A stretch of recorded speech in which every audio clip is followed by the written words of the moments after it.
It's a movie where you get an accent, you get an accent, you get an accent, we all get an accent! We saw The Adventures of Pinocchio, so you know what that means. Hey everybody, now it's time for What's Up Church? HGTGM. Hey everybody, now it's time for What's Up Church? HGTGM. Hey everybody, now it's time for Hello, people of Earth, and hello, people of Chicago! We are live at the Chicago Theater. Holy shit, this is amazing. Chicago, home of How Did This Get Made First. You saw Hurricane Heist. You saw Blues Brothers. But we didn't torture you enough with those two films.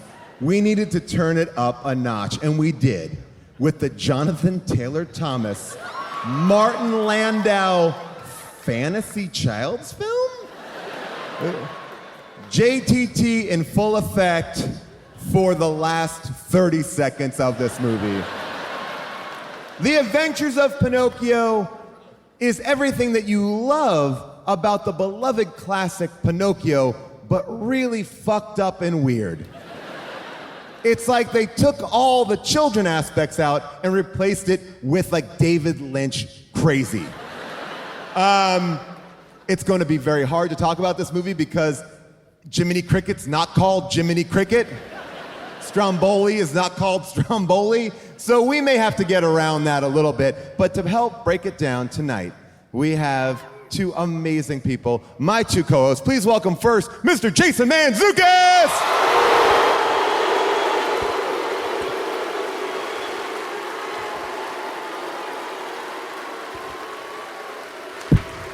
What's up, jerks?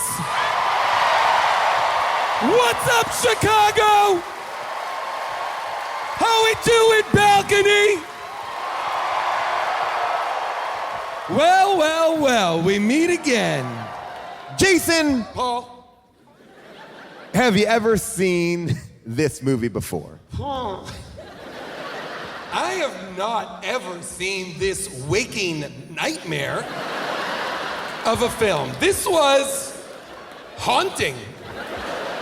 It was like a diamond in the rough that no one even mentioned it. Like in the millions of suggestions that we get for this show, no one ever said, did you know there's a Jonathan Taylor Thomas Pinocchio movie? Never Wait, you heard would that. characterize this as a Jonathan Taylor Thomas movie? This is a Martin Landau vehicle, friend. This is part of the Landauissance, as far as I'm concerned. We can agree to disagree. I mean, JTT is getting top billing in this. And he's in it for barely minutes. But his voice is in it the entire film. Oh. So good. This was straight up garbage. This was like, it reminded me of another terrible, all of the CG, all of the effects looked like previs. Yes. They looked like the idea of what we were gonna draw, Yeah. but then they're like, fuck it, put it in, we're in. It is a disturbing movie, especially as a father going, if I was ever tricked into taking a child to this, I am creating trauma for my children. It was also like overtly sexual. In any and all ways. Every time that nose grew, I was like, somebody in this room is turned on. That person, me. Way too many mouths open with water jutting into it too. That was like slowed down and they were like getting a gulp. Pinocchio meets Flashdance. Well, I know that someone here is going to have a very strong opinion about this film. She is my other co-host. Please welcome June Diane Raphael.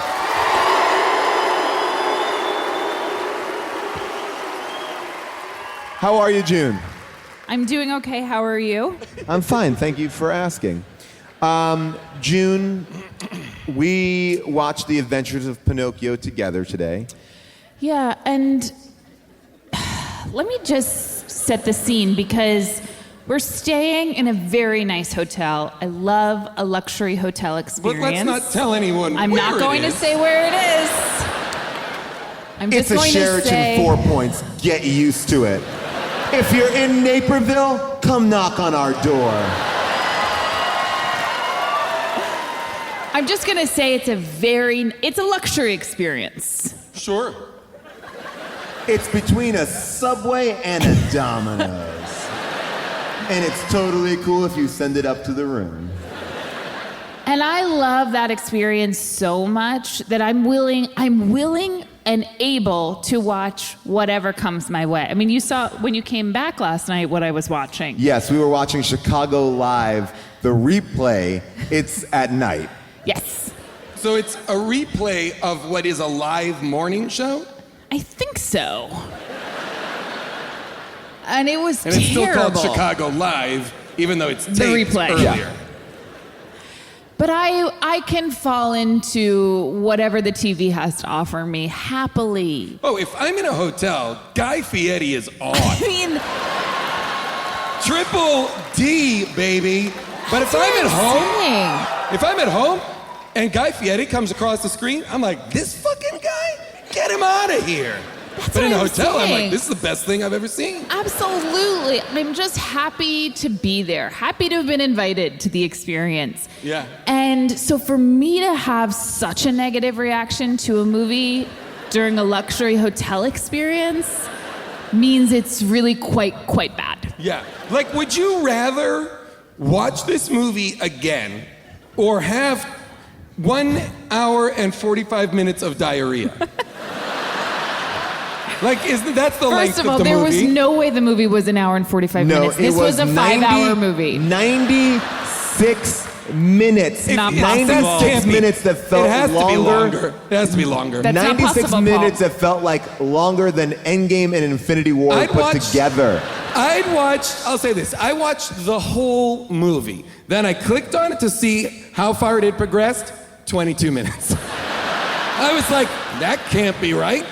I've watched all of Geppetto's Nightmares now. It was a tricky 96 minutes. Now, I don't remember, I guess, the story of Pinocchio. Was Pedro the Cricket part of it? So Jiminy Paul- the Cricket That's was. what Paul and I thought. We turned to each other But and Jiminy- said, wasn't it Jiminy Cricket? Jiminy Cricket, though, my belief is the Pinocchio story must be public domain. Anybody can tell it. Absolutely, yes. But my guess is Jiminy Cricket was a Disney creation. Well, I think the idea of a cricket that has the moral compass for Pinocchio is true. And I think then Disney may have labeled him as Jiminy, and that was it. Got Because it. also, all the characters in the classic Pinocchio tale, I mean, there's a lot of differences. I think this is more based on the book. Okay, so The 'cause book Pinocchio. Well, yes, the book Pinocchio. I mean, I remember reading Pinocchio, and I don't think that's what I saw. I mean, this is not the story that I remember. And seeing the title now, it did make a little more sense that this is just one of the many adventures of Pinocchio. June, this is all the adventures. This is In all this one of movie, many. June. Because Wait, he's one of not many. being In this Pinocchio. movie, he is made a child slave, turned into a donkey. He is part of the show. He is the lead of the musical performance. He is swallowed by a sea monster Well, who is a man? who was a man. Like, I think these are in fact all of the adventures This of is, Pinocchio. like, there isn't another Pinocchio story, or is there, because there was a sequel to this film. The sequel was released 3 years later. It was called The New Adventures of Pinocchio. What? There's more ahead. Please tell me he comes to contemporary Earth. Martin Landau did reprise his role. Wow. And Udo Kier came back not as Lorenzini, but as Lorenzini's wife, Madame Flambeau. So he went a different direction. What? And then Gabrielle Thompson played the title role, replacing JTT. By the way, June, this is 96. Were you a JTT head? Let's see. I was 16. I was a little too old to be a full JTT head. Got it. I mean, I remember knowing of him and seeing him in the, on the rags, but I Was didn't. he getting a lot of gossip rag? On the rags? Yeah, so, he was. When you were having your period, you would I see knew you were gonna say Jonathan that. Taylor Thomas? Like, oh no, my Aunt Flo's visiting. Guess I'm gonna see JTT's face everywhere. I only seem to see it when I'm on the rags. Yeah, I was a few years too old for him, but Not me, I loved him. my problem with the puppet though of JTT Pinocchio was he looked nothing like Jonathan Taylor Thomas at the He end. looked much younger than Jonathan Taylor Thomas. When Pinocchio, the by about marionette, 10 years. he looks like a, I don't know, 6-year-old boy, something in that. Yeah. And Jonathan Taylor Thomas appears to be 12 when he transforms into a human boy. Well, I mean, at the end of the movie, you think, he's going to be asking for, like, a sister. But he's like, get me a girlfriend, Yeah. Dad. I want to fuck some wood dolls now. Get some dick splinters. But so here's my question. Just because you brought it up. This is my genuine question. He's now a real boy. He's been transformed into a living boy, played by Jonathan Taylor Thomas. Why not try and get a girlfriend amongst the living? Why have Geppetto carve a wooden girlfriend? You then will have to find a magical way to bring that marionette to... Do you know the odds of twice transforming, or he's just gonna fuck that wooden pussy? But this is what is so weird about the movie. I mean, I asked the very same question when Pinocchio is trying to save other puppets in the theater scene, because it's as though he is saving his friends and actual people. And I did not know is the premise of this movie that every puppet has the potential to... I don't think so. I was doing some thinking about this too, June, because you said... You were? Yes. Because when June said we were watching it, and Peppy, Jiminy Cricket, says, go save your brothers and sisters, they never come to life, but they're treated like when two of them are left on the ground for dead, like, oh, he left them for dead. But then I remember in the beginning of the movie, Martin Landau, in his great Italian accent, says, meet your brothers and sisters. And so I think it was sort of like a little bit of like a flour sack baby scenario for Pepe. It was sort of like, hey, if you want to be a responsible real boy, you got to care about people. And that was his first challenge. Huh. Yeah, maybe. I get this movie. I mean, I get it. What I thought was, I think all the other marionettes are just that, marionettes. Because the Pinocchio marionette was carved from the tree that had the heart carved into it, that was the magic that allowed for him to have infused in him the love of Geppetto and Leona? Yes. That their love is the bit of magic that allowed him to come to life. No. I just want to pull this back because I want to get to what you're saying, but that's a problematic thing. Hashtag problematic? Because Geppetto was in love with the woman who married his brother.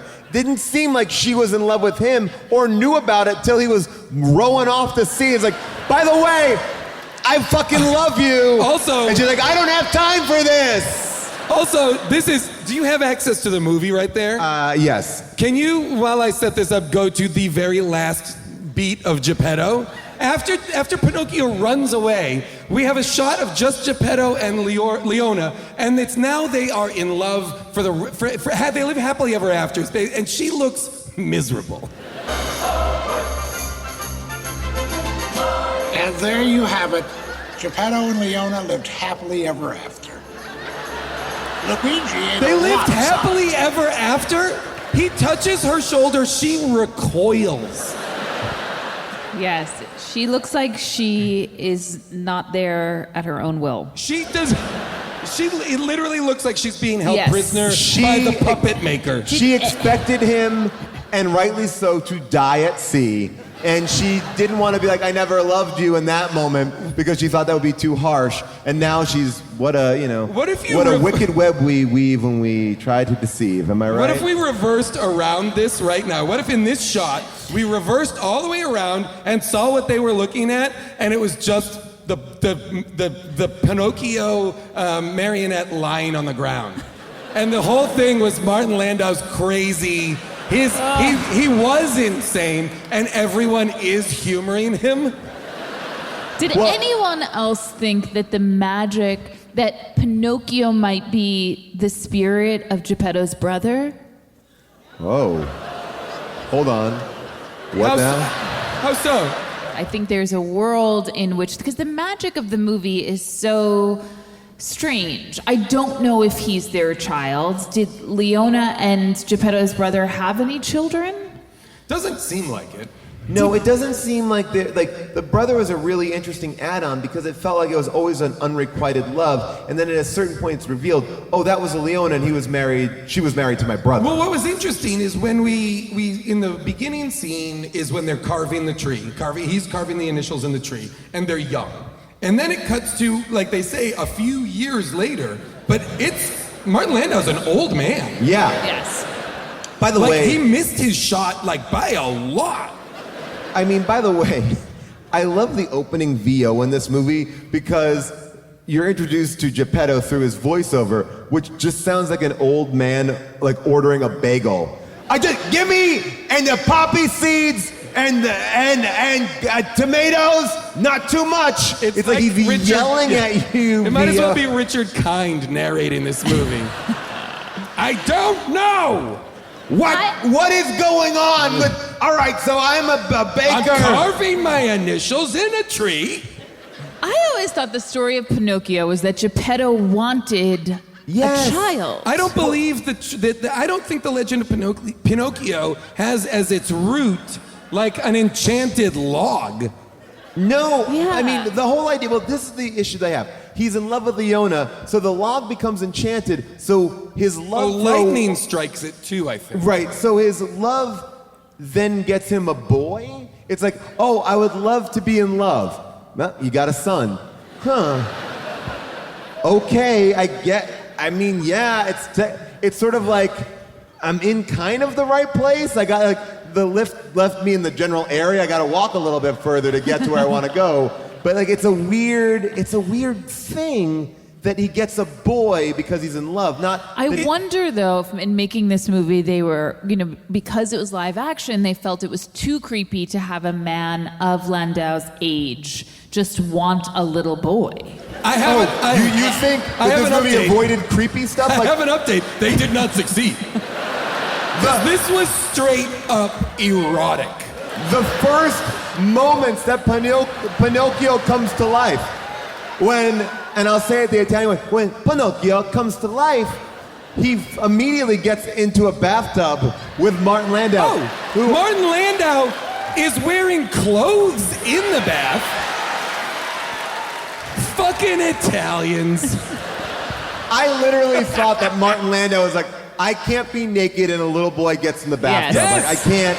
Because the little boy puppet is also naked. He's not wearing anything at that point, right? Yes, and but I'm I don't assuming think... Jonathan Taylor Thomas is doing that on set. No, and I don't think that the little boy... I don't think Pinocchio was carved genitalia. No. We don't know. And that's kind of what the sequel gets into. Now listen, did I cry during the courtroom scene when they ripped Pinocchio away? I did. June? I did. Sobbed. Sobbed. Not cried. Yes. Sobbed. Whoa. Yeah. You sobbed that the evil puppet owner, the court decides, evil puppet owner, you get this kid. And then the evil puppet guy's like, come with me, son. Oh, now he's his son? And then later, Pinocchio's like, well, Lorenzini's my papa now. I was like, oh, this poor kid is literally being human trafficked. Yes. Between people in the same town. His father is like 5 blocks away. And he's in the theater like, guess I live here now. I'm the star of the show. But what about my papa? He's literally over there. I will say I was impressed with how off book he was at that show. It seemed like he was given away in court in the afternoon, and by nighttime, he was ready to go. He knew all the lyrics. By the way, not a bad gig. He's the star of the show. He's improvising. Everybody thinks he's hilarious. He's getting paid in gold coins. Like, not too bad. For a kid who was born like a month ago. Speaking fluent English. It's so crazy, though, that this evil guy is involved in children's theater. His greatest scheme is... When they cut to that audience at night, it's all children. And what is he doing with these children? Because he's entertaining them there, but then he also has a side gig where he's turning kids into donkeys. Yeah. Like, why don't you just kind of merge the two? Like, why don't you put the theater and the donkey thing together? You got to run two separate businesses. But why does he want to turn little boys into donkeys? Why? We don't know. I think he's trying to get that ass. Sorry, it's not very good wordplay. Not very good wordplay. Oh, booze from Chicago. Fair enough. I couldn't figure out if that's because he was like selling them as like work animals, or I literally was like, I don't know what this is. Like if you just look at them as his customers, like what? It just from a business perspective didn't make sense. I thought they were being sent to like work in the mines or something, and then they got turned into donkeys, and I was like, what it is, I'm sorry, is anybody gets turned into whatever they're acting like. So they happen to be acting like jackasses, so they got turned into jackasses. That is in the Disney cartoon. They all turn into jackasses in the Disney cartoon too. But Rob Schneider and that woman got turned into a fox and a cat. Oh. Wait, right? And he got turned into like a human whale. So they get turned into what they are, a monster. But so I couldn't figure out why. Let's listen to what. Why does this happen? Let's listen to what Vinzini says here. Act like a jackass if you have the nerve. Drink up the water. Get what you deserve. Be wicked. Be naughty. Come drink from my fountain. Then I will be rich. Oh, yeah. Okay. So he just happens to have a magic fountain that turns people into animals, but we don't know why. Is that in the book? I know that Pleasure Island, they go there and they turn into jackasses. But do you want to tell us very quickly what the deal is? What are we missing? Hold on, let me get close. Is there a librarian in the house? How many librarians, if you can explain Chicago? It, come here. Wait a second. All right, you can come here. Can I get minor house lights up for a second? I do want to hear this. Okay, that's great. I'm going to ask you in a second. Yes, hi, how are you? Good. I'm not a librarian, but I love books. So in the original Pinocchio, it's real fucked up. So this is accurate. Yeah. They turned them into donkeys to kill them and sell them for skin. And the cat and the fox show up a lot to fuck with Pinocchio.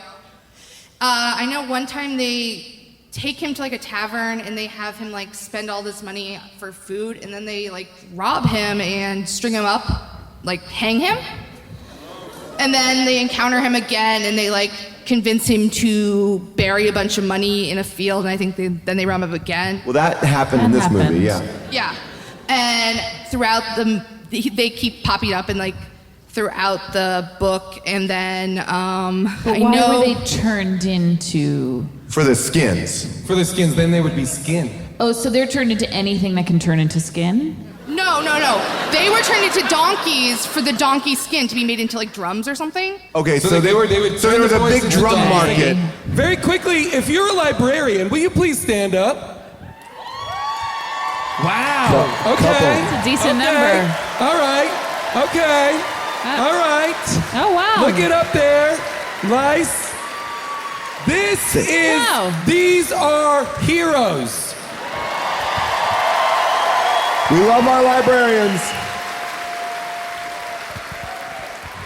All right, so if donkeys are being turned into skins... Who wants to fight a librarian? You've seen where they are. Get them! So this tour is just subtly so we can go to cities and wipe out all the librarians. we find him and we take him out. Oh, they'll be at how did this get made? They'll be easy picking. All right, so that description is disturbing. They are to be skinned for their skin. They're turned into like drums. That's bizarre, but it does answer a big question for me, because when I saw Rob Schneider, I said, is he supposed to be playing a lion? He looks to me like a performer in the Broadway version of Cats. Yes. B.B. Newirth doesn't look like a cat, but he looks like an animal. Mm-hmm. Like, he does look bizarre in this movie. He is. I was shocked when Rob Schneider came on screen. I was like, oh, what's up? What are we doing here? I mean, it was their whole subplot was fascinating because he appears to be like not in control of any. He is like a straight up moron throughout. Yeah. In a fascinating way. The fact that he got turned into a fox, I was like, okay, but like he should be turned into a jackass, I think. Well, he's a foxy guy. He's not a jackass, Jason. I guess so. I mean, let's listen to a little bit of B.B. Newirth, who I thought was Kate Hudson for a majority of the film. Really? She looks like Kate Hudson. Excuse me, but haven't you two got a pushcart to rob? We've already done that.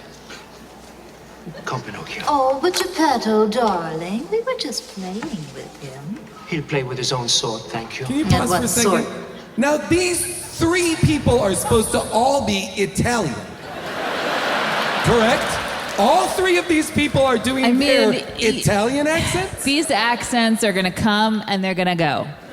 This You can't movie- hang on to them. Yeah, the context clues is that this is Italy. But, I mean, Jonathan Taylor Thomas just speaks straight up like he's on Home Improvement. And all the kids, all like the kind of street urchin kids, talk like they are like newsies from the 20s. Yes, or they're British. Yeah. And I'm just like, Rob Schneider's eyebrows are on like another level. A lot of eyebrows, a lot of... A lot of like that like reddish brick color. Yeah, I don't like that. I'll tell you what was weird about this movie. In a children's film, to watch your main character get shot, that was bizarre. A bizarre moment to watch him get shot and then play himself as a recorder or some sort of musical instrument. But I these also kids... thought, my whole thing was, okay, I get it. Geppetto made him a mouth. That's cool. He's gonna eat. Okay, great. He likes sweets and stuff. Did Geppetto make him an asshole? Like, is he just filling up with stuff? How's he getting rid of it? Is he like a giant piñata? Or are you like, at one point, should they break open his belly and Like when everyone he gets runs? shot, cream and sweets should come pouring out of him. It's gone nowhere else. I mean, when he sneezes, sawdust covers that teacher's face. Yeah. So That that's teacher me- is standing there, by the way, waiting for him. The nose and boosh. Straight face shot of sawdust. Just like the porns I watch on Pornhub, sawdust porn. I mean, we're getting into the school part and the kids, and there is something very bizarre about this movie, besides everything that we've just mentioned for the last 40 minutes. It's the fact that no one has any real, like, reaction to there's a wooden boy Yes. walking and living amongst us. Yes. Geppetto never once tries to hide it. Yeah. Like when Pinocchio gets out of the house, Geppetto just picks him up, is like, oh my God, picks him up and walks hand in hand with him rather than carrying him so that nobody will see. Like an enchanted puppet is walking through the streets of Italy. Yep. And everybody's like, oh, cool, man. What's Hey, that? Wood. Magic puppet? Ah, cool. Hey, they give him a nickname. Hey, Woody. You know, they start to punch him. They throw balls at him. Like, no one's frightened by him. He is a part of society, which makes me go, did he do this before? I don't know. Is this a town where this happens? How does Pinocchio end up matriculating in school. How does he get a desk? How does he know to go there? How does he get, what did the attendance get called? Pinocchio, new student Pinocchio, here. Like, how did that happen? I mean, simply it happened the same way that everything in this movie happens. He just sees something and gets in line. Yeah. Then he's there, on a bus, going to school. He just simply sees a line of boys and just tags on to the end. I mean, there are worse ways to go through life than to just sort of... Tagging along at the end of a line of boys? They're probably going somewhere. I mean, June, you should I'll give it a try, but I can't imagine it going well. I gotta say... What's the story? You guys getting on this school bus? All right, I'll do it. I gotta say... I mean, you have to remember, there's quite literally nothing in his head. There's nothing inside his head. How does he know anything? How does he know anything? Well, that's the weird thing about him. He knows enough when he's immediately born to give Geppetto a bar of soap for the bath. But While then, he crawls in with him. But then doesn't know other simple things. Like he'd be like, ha ha ha ha ha ha. All right, weird. Yeah, there are some weird things. I just want to say one thing about the school, and I think this is about, I just want to say, like, this is where Italian schools are so great. You just show up any day, they'll put you in. It's not like American school system. It's a real good school system there. You're really negative on American schools. I guess girls just don't go to school there in Italy. Yeah, are there many women? There's not many. Yeah, there's not many. There's no. I don't think I saw any young girls at all in this film. There's a couple who are watching the puppet show. Okay. And that's it. The puppet show, by the way, that music was all done by Brian May from Queen. Oh, wow. He wrote a 7-minute puppet opera for that. You can hear it on the soundtrack, which also includes a song from Stevie Wonder. To be fair, also, there will be more girls in class when Geppetto gets around to carving them. That's true. I felt like the fun that we didn't have in this movie and the scenes that I wanted to see were... And maybe I'm remembering the cartoon? Yeah. Yeah, but we never got to see him also pretend to be a puppet. Like there's one scene where he just sort of falls asleep. But the sheer comedy of watching him have to pretend to have strings and be a puppet when he is not boy, but whatever he is. A sentient log. A sentient doll. I felt like there were just so many missed opportunities there. Well, there was also very little of what I consider to be Pinocchio's true thing, which is there was very little lying. There was very little nose growing because he lied. I thought that was the whole thing. I thought that was Pinocchio's whole. That's what with great power comes great responsibility. They kind of blew it out in that schoolroom scene. It grew so big, so fast, so oddly phallically too. That you're like, never again. I never need this. I've learned my lesson by watching that nose grow so dramatically. Do you have the scene in the whale? This is the scene. This is overtly sexual.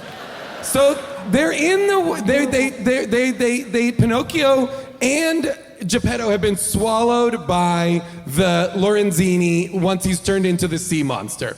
So they're both in the monster's belly and they crawl all the way to the monster's throat, but it's too tight to get through. They can't. Okay. Yeah. It's too tight to get through. So Pinocchio's idea is he'll use his nose to stretch out or irritate the animal so that they can get expelled, basically.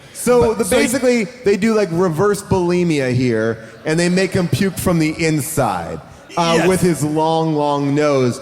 But by the way, they could have totally gotten out through that throat hole. Now look at this first moment where Pinocchio's nose enters frame while he and Martin Landau are in the same shot is pretty sexual, I think.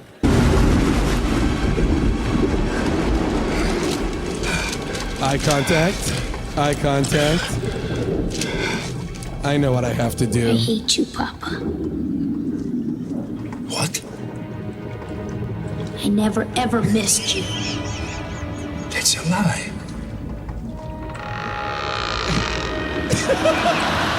I never found It's going right to his mouth. Right towards his mouth. I never wanted to be your son. I I want mean, to stay at what? It's such a bold shot to just have the flesh-colored nose enter frame. It's a lie. The story of Pinocchio, and maybe I didn't watch it that closely as a child, but the story was always this is a puppet who lies too much and his nose grows bigger. He does want to be a real boy, but in order to become a real boy, he has to stop lying and start telling the truth. And that's how he becomes a real boy. I also thought that there was morals throughout, but the nose never stopped. Like, the nose growing was always a thing. Here it just kind of stopped. Like, he never grew again, and he seemed to tell lies later in the movie, I felt too. like mostly, wouldn't each adventure involve lying or not, or learning lessons that are significant towards becoming a better person, thus warranting becoming a human boy and following through on being the best possible version? Isn't it a morality tale? Each of them should be something, a lesson learned? I think that was what they were trying to do. But they also introduced like the moral compass of him so late in the movie. Like that Peppy character comes in so late. I mean, because here he goes. Like this is Jiminy Cricket talking about miracles. Strong and tart, strong and tart. Out of the woods, huh? What are you doing now? Watching the clock. Why? So I can buy a miracle. Any particular brand? Real boy brand. Here's how it works. You dig a hole, you plant your gold, you let it cook, The and... first lesson about trust is learning whom to trust. Didn't this gold deal seem a little shaky? I don't know. A little. And let me guess, you ignored your instincts, didn't you? Maybe. By the way, Look we're at how watching bad that CGI. We're watching CGI on top of CGI here. It's like they've created a character that really, like what you said, it looks so bad, and then it's on top of something that doesn't look great either.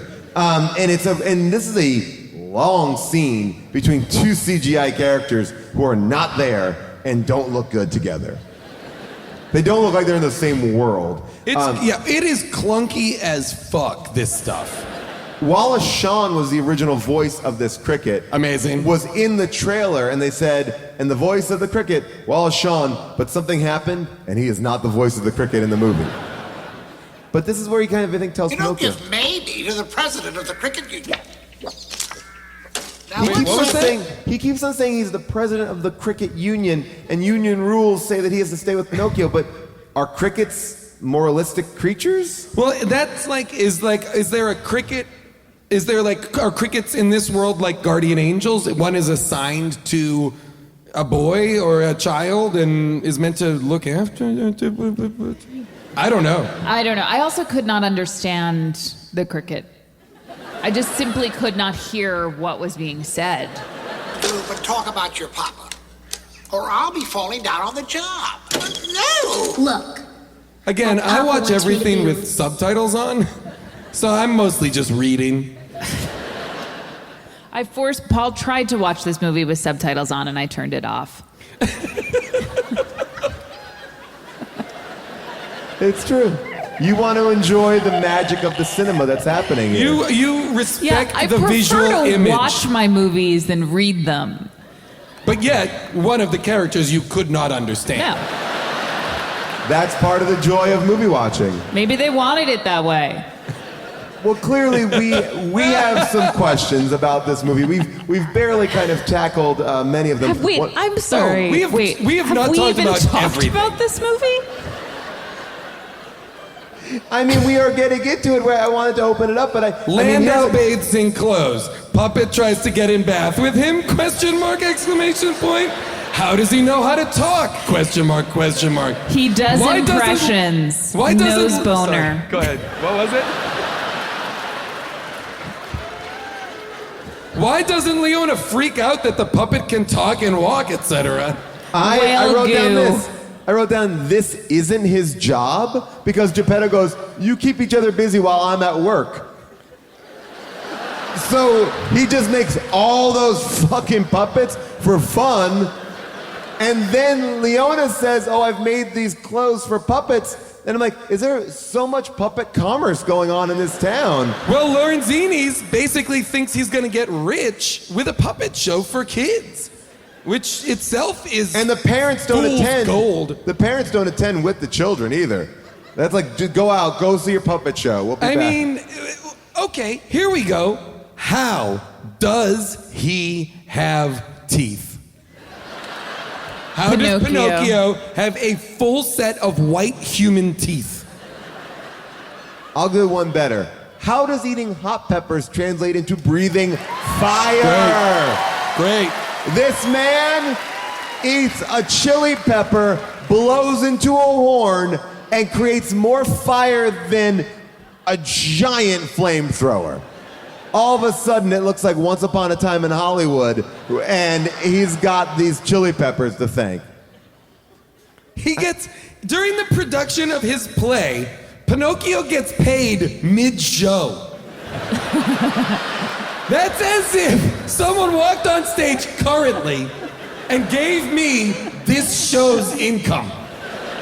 He's like backstage and Lorenzini's like, show's going great, Pinocchio. Listen, here's the gold I owe you. You're gonna be a star, everything's great. He's like, quick, you're on. What? Also, Pinocchio seemingly falls into a puppet orchestra because the conductor is a puppet. Yes. And then I was like, wait, so are puppeteers like if they are controlling musician puppets? That's some amazing puppeteer work. I assumed in the pit were real musicians and a real conductor. Okay. And that But the my puppet question, conductor was though- part of the show. Yeah, but my question was also, what are the puppeteers making of Pinocchio?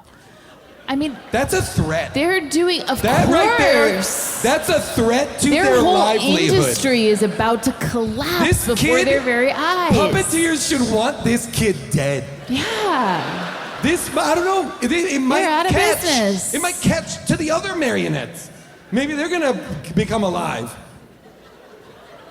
That's an adventure.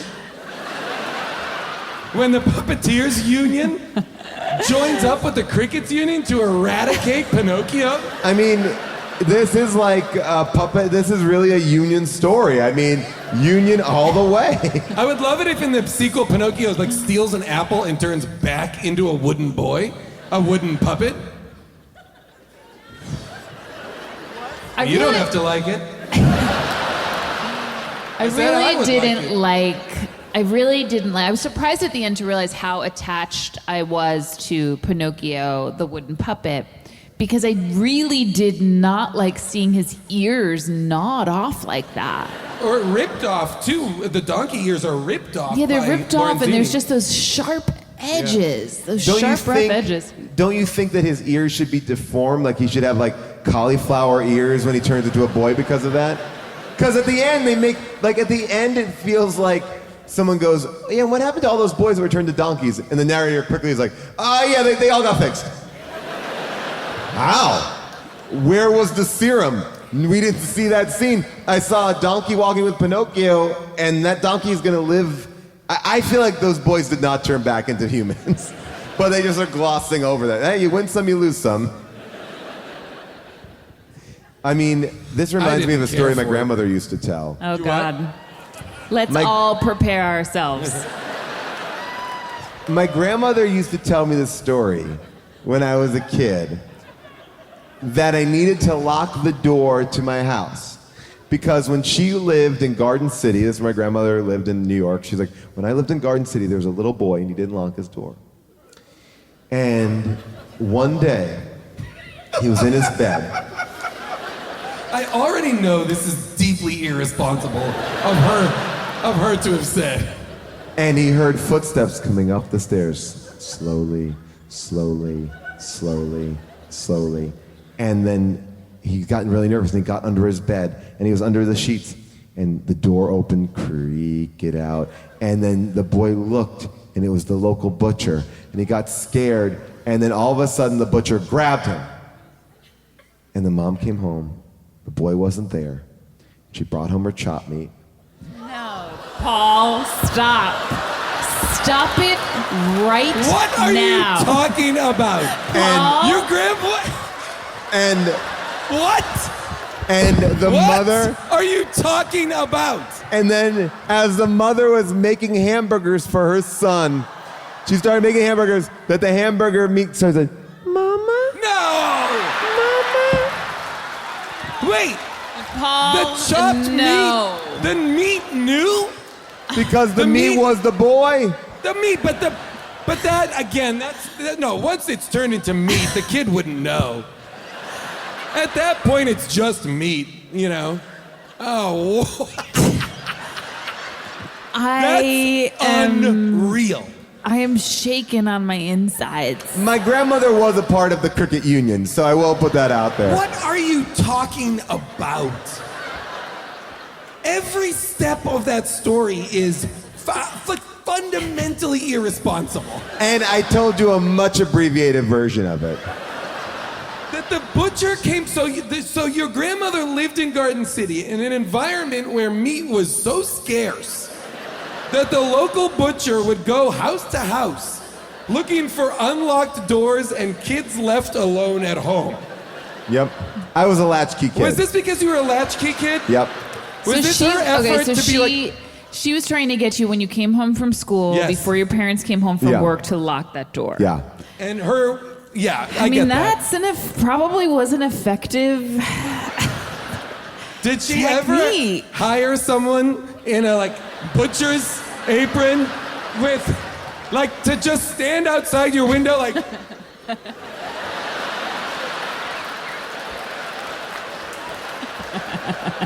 Sharpening those knives. chop it up? Wow. Oh boy, that could be the T-shirt. As the I'm T-shirt telling you, could be the butcher outside the window. as I'm telling you the story, I'm realizing that I think the element that I've messed up is that the burger meat was already frying when the boy says it. So the meat is ready to be eaten at that it's point. not that much worse. It's not like, I mean, But I whether think it's then her cooking or addendum not, was- the kid's still been through the chop. But I think the addendum was, and then she did serve it. And then she served it? I think To that was who? Her husband. So this is starting to fall apart. I remember a boy being eaten too, but I know that this memory of the mama, that's where I cut off. And I think that she may have just added that they ate him as well. But that feels like a cruel twist at the end. It's a total Snowpiercer. All right, well then, should I not tell you the second story? Because now as you're telling me this, it makes me realize this. I mean, this seems more in good fun. I think this is in good fun. Wait, hamburger story wasn't good fun? No, this story I'm about to tell you, but maybe it is my perspective of it. Okay. I am changed. This is... I really am. So, do you ever catch Paul telling your children similar scary and that's stories? what I feel like I have to say. Paul is such a wonderful man. He really is. It's so shocking to hear these things. Well, go ahead. Let me tell you this story, and then you can tell me for my barometer's sake if I'm off or not. The first time I ever had a camping thing with my friends, I had two friends over, we put tents up in the backyard. Before we went out there for the night, my stepfather called us into the living room and said, guys, I don't want you guys camping out in the backyard because there's a police report on TV that a serial killer just escaped prison. And he's loose, and they said for us to lock our doors. But the kids came over to do camping out in the backyard. And so we really want to camp out, And he's like, okay, you can camp out in the backyard. And then we camped out in the backyard, and then in the middle of the night, we would hear this noise and then he would basically run into our tent and go, ah! And then we all got really scared. Oh, you think? Oh, you got real scared, huh? And I was about 8 or 9. That is so young. To tell an 8 or 9-year-old about a serial killer is insane. To even make an 8-year-old aware of the concept of murder for pleasure or compulsive murder, to explain that is insane to 3 8-year-olds. Never mind, then represent yourself as that serial killer throughout. Those kids are somewhere telling this story right now. I didn't remember that until right now, but I always thought that was a fun night, a fun camping night. Was your stepfather Ted Bundy? Kind of. So, I mean,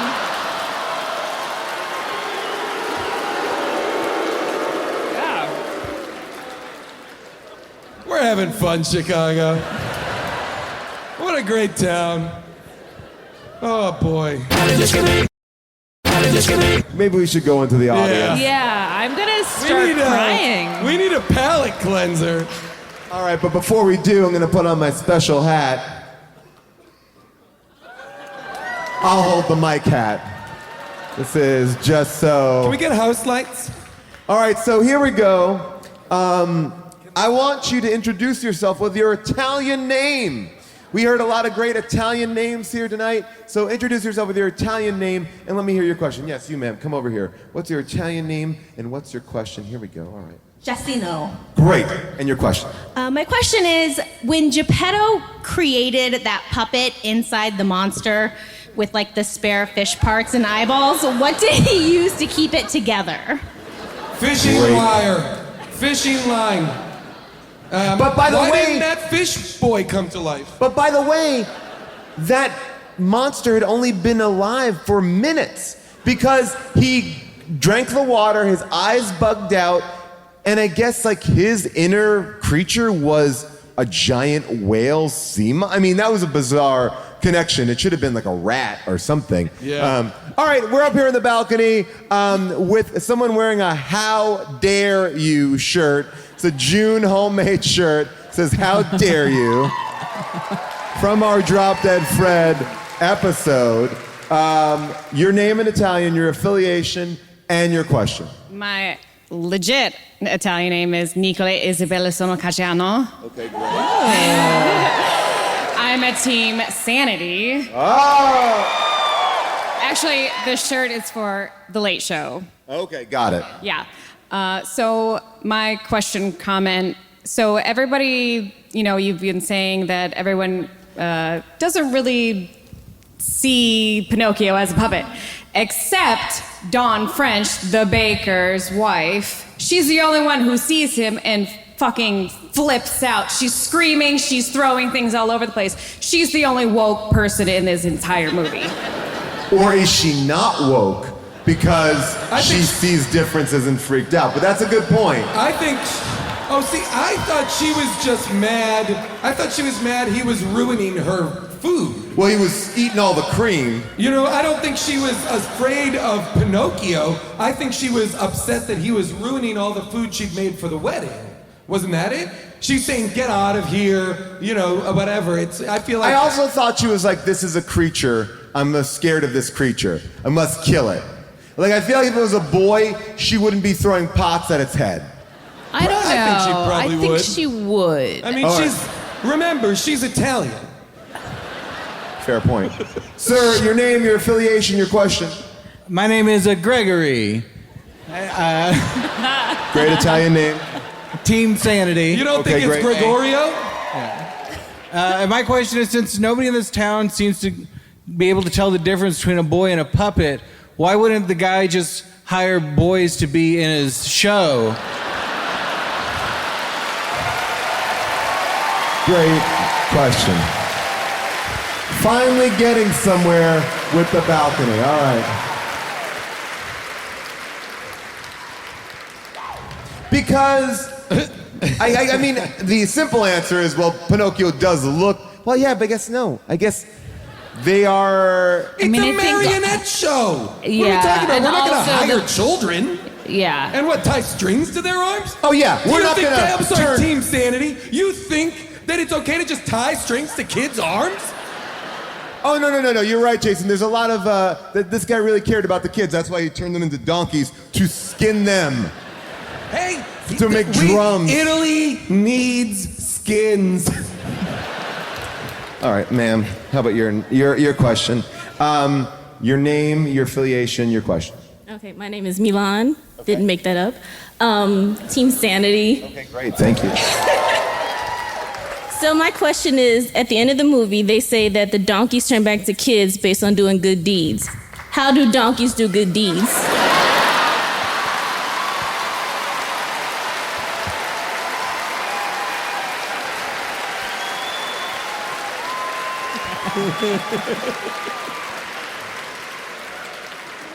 I mean, come on. Donkeys can do good deeds all the time.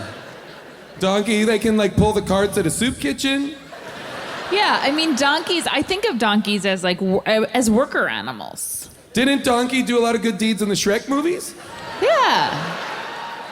To answer your question, Team Sanity, lots of ways. Because here's what I think. When I look at donkeys, I don't think their net energy is negative. They are capable of positive actions. Maybe it's Team Sanity thinking that things donkeys can only be bad. Ma'am, your name, your affiliation, your question. Jacqueline. Great. Thank you. Can we talk about the point of view shots from Pinocchio where he's basically like a serial killer shots? Yeah. Was it like Friday the 13th inspired? It was frightening. A lot of the CG characters had point of view shots in order to make them cheaper. It's cheaper to shoot point of view shots than to have the CG shots of them doing stuff. So they would do that a lot, and I agree, it was very unsettling. All right, everybody, clearly we had opinions about this movie, but now it is time Why do I for... feel like you guys are part of an a cappella singing group? Now it's time They for... have a pitch pipe! I fucking called it! All right, we are literally getting told to get off stage. Here we go. Now it's time for second opinions. When you rate films 5 stars, makes no difference who you are.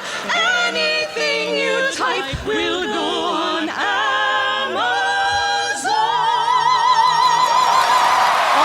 Amazing! What are your names?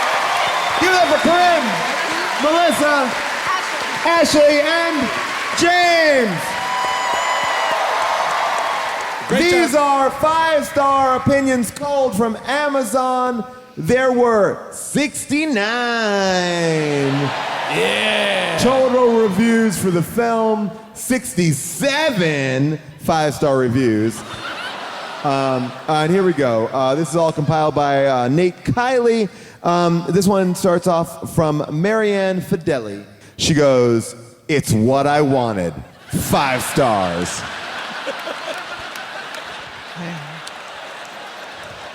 She needs to be on a watch list of some sort. Well, while you read these, can you go back to the preferred Pinocchio image, please? I'm staying right here and waiting for my miracle. Your papa wants... All right.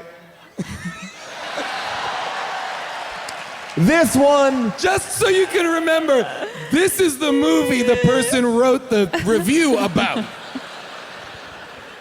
This one is written by Cheryl. It says this.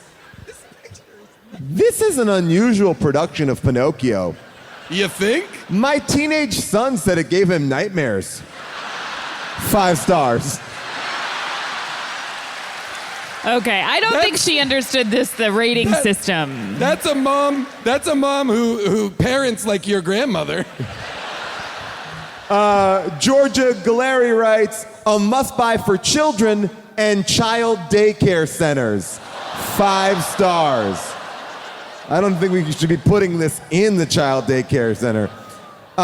This one is from Linda S. Kaufman. She writes, my sister's granddaughter loves it. 5 stars. Kind of a delayed... All right, sure. What should I do today? I should write Amazon reviews for my niece's favorite movies. Or my grandniece. And we will end on this one by A. Herrenberg, which writes this. Kids' films nowadays are pillow soft when it comes to scary moments. But this movie was dropped like a ton of bricks on 90s kids. Pinocchio's story pretty much follows the course of a classic fairy tale, starting out whimsical before taking a dark turn. And I mean seriously dark. I wasn't terrified as a kid, but I'm willing to bet others in the 2 to 6 year old crowd were petrified. 2? 5 motherfucking stars. Oh boy.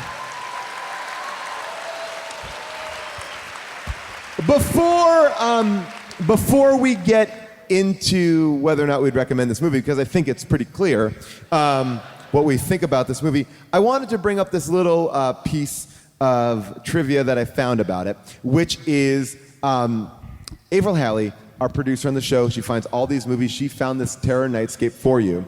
Also found that this movie spun off a CD-ROM interactive video game starring one of the stars of Ladybugs. And I just wanted to show you, this is the girl from Ladybugs, if you remember.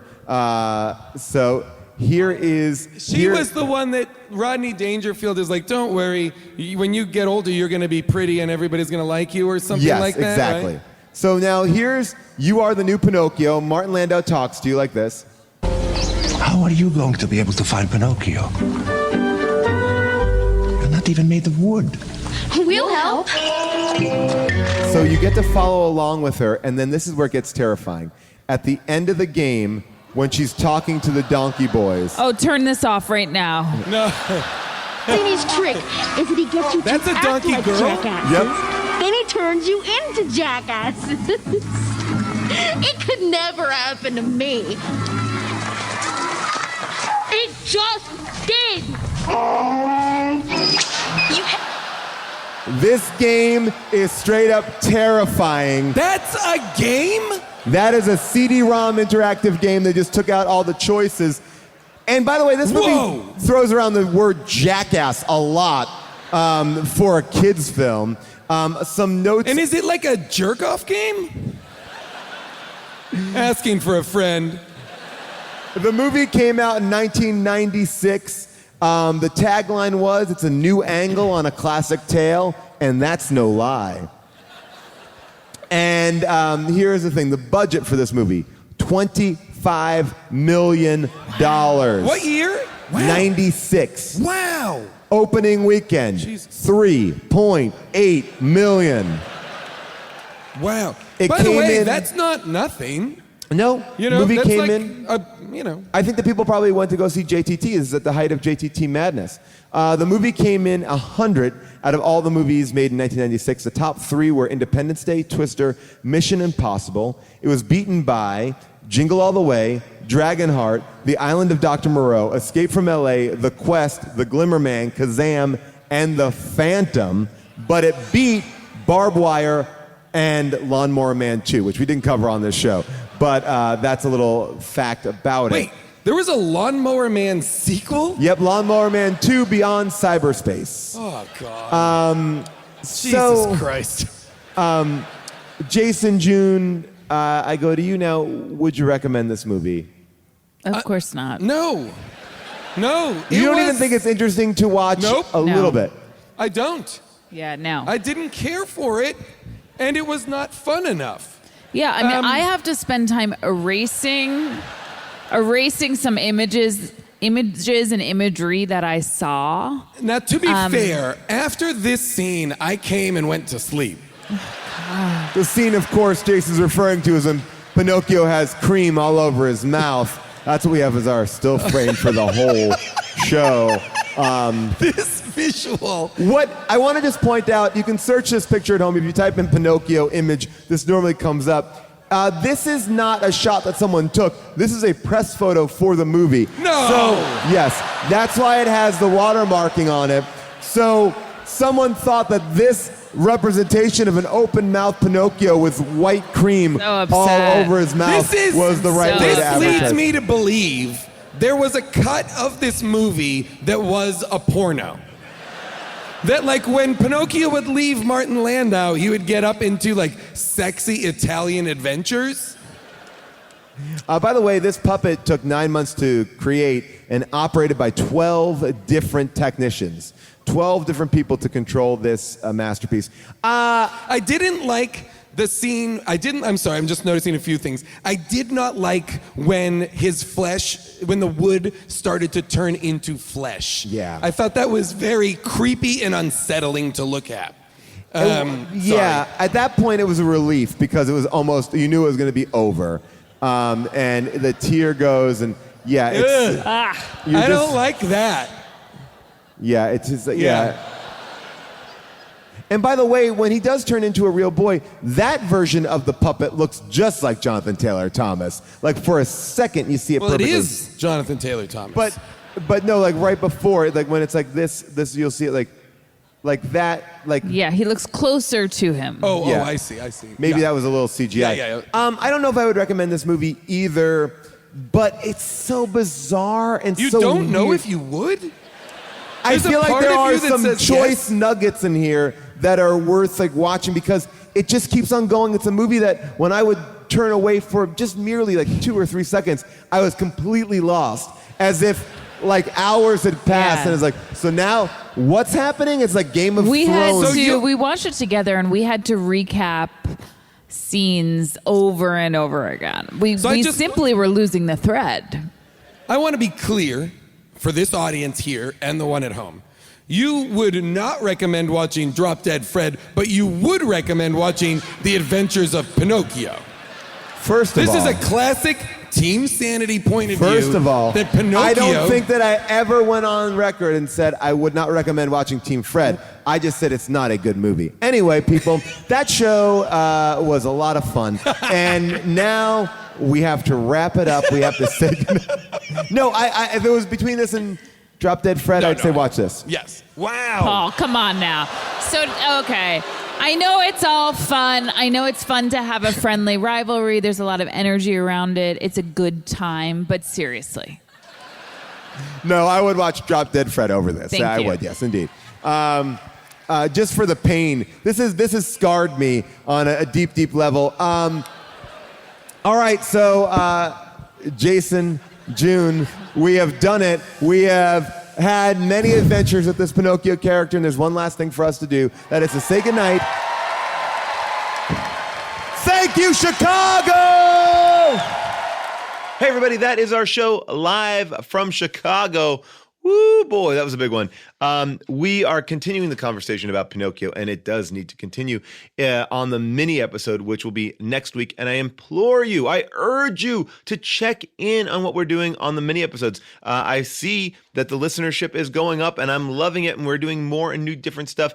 And one of the best parts about it is not only talking about the movie that we are talking about on the episode, this of course, will be Pinocchio next week. But we're also talking about you. I'm getting to hear about all of your jobs, your love, your life. I'm giving you advice along with Devin and Cody. We're breaking it all down for you. So head on over to the mini episode next week to continue the conversation about Pinocchio. And if you want to call in, you can at 619 Paul Ask. That's 619-PAUL-ASK. So continue the conversation about Pinocchio right there. Also wanted to let you know that Grace and Frankie Season 6 is on Netflix right now. If you've not watched The Good Place, well, you're missing out on Jason and I. It's the final season and a great season at that.